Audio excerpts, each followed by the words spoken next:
Ibnu Qayyim rahimahullah mengatakan, lanjutan bahasan kita, banyak kalangan salaf yang berkata,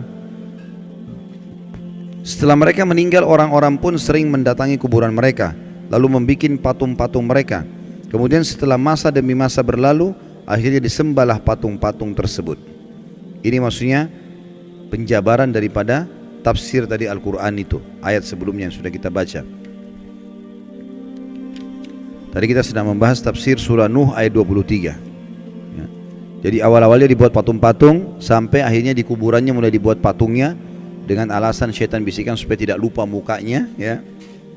Lalu kemudian mulailah berjalan waktu, lama-lama orang jadi sembah ya. Sembah itu berarti, sembah artinya kalau kita bilang iyyaka na'budu, hanya kepadamu kami menyembah. Sembah itu tunduk, patuh, cinta ya. Itu semua makna-makna sembah. Jadi akhirnya berlebihan pada benda-benda mati seperti ini. Diriwayatkan dari Umar radhiyallahu anhu bahwasanya Rasulullah sallallahu alaihi wasallam bersabda dalam hadis Bukhari Muslim, "La tatruni kama atratin nasara ibn Maryam, innama ana abdun faqulu abdullahi wa rasuluh." Jangan pernah kalian berlebihan dalam memujiku sebagaimana orang-orang Nasrani telah berlebihan memuji Isa putra Maryam. Aku hanyalah seorang hamba, maka katakanlah hamba Allah dan Rasulnya ya. Jadi Nabi Isa itu dulu alaihissalam, kaumnya awal menganggap dia nabi, manusia biasa. Awalnya Hawariyun, sahabat-sahabatnya dulu begitu.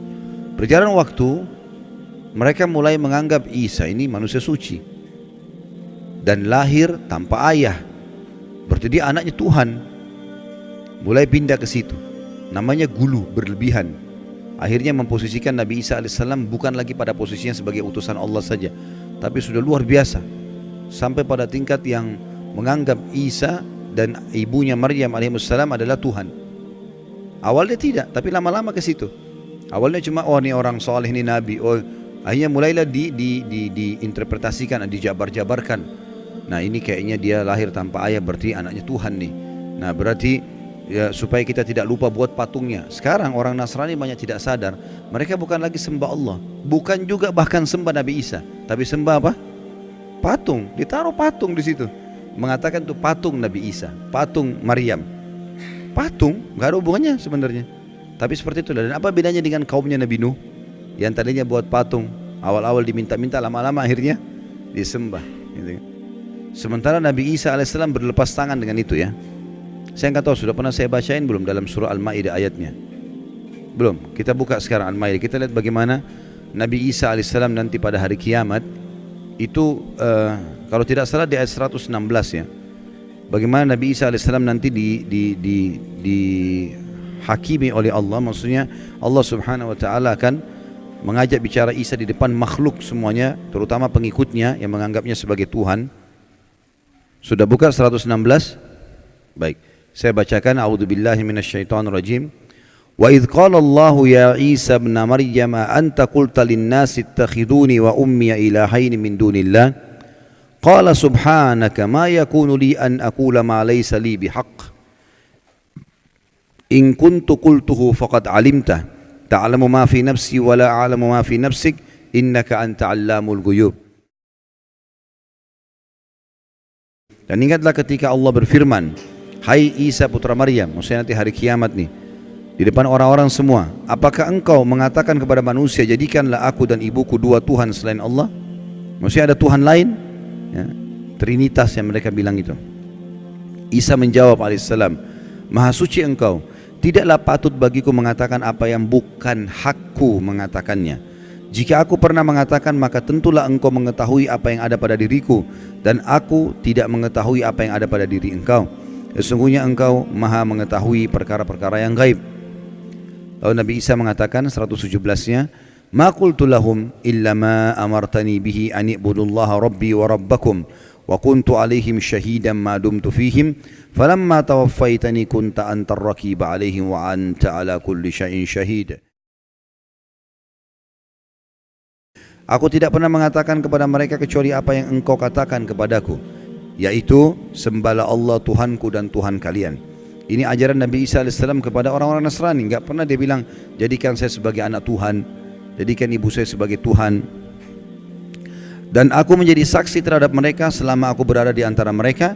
Maka setelah engkau wafatkan aku, engkau lah yang mengawasi mereka, dan engkau adalah maha menyaksikan atas segala sesuatu. Jadi nanti pada hari kiamat pernyataan Allah subhanahu wa ta'ala yang akan disampaikan kepada Isa alaihi salatu wassalam. Dan Nabi SAW mengatakan, jangan pernah kalian berlebih-lebihan dalam memujiku, sebagaimana orang-orang Nasrani telah berlebih-lebihan memuji Isa putra Maryam. Aku hanyalah seorang hamba, maka katakanlah hamba Allah dan Rasulnya, ya, Abdullahi wa Rasuluh. Juga sabda Nabi SAW di dalam hadis riwayat Imam Ahmad, Tirmidzi, Ibnu Majah dari Ibnu Abbas radhiyallahu anhuma, bahwasanya Rasulullah SAW bersabda, iyyakum wal ghulu fa inna ma ahlaka man kana qablakumul ghulu. Jauhilah oleh kalian sikap berlebihan, karena sungguhnya sikap berlebihan itu yang telah menghancurkan umat-umat sebelum kalian. Jadi ini akan membinasakan, karena kalau ada orang, ada dosa-dosa, ada dua macam Bapak Ibu sekalian ya. Ada dosa syahwat, dosa yang diikuti dengan hawa nafsu, kayak zina, riba, ya, mencuri. Ini orang yang melakukannya tahu kalau dia salah. Semua orang tahu salah. Mukul orang, gunjing, ambil barang orang lain, dia tahu dirinya salah. Jadi lebih mudah taubat. Tapi yang masalah dosa kedua, namanya dosa syubhat. Syubhat semua dalam hidupnya.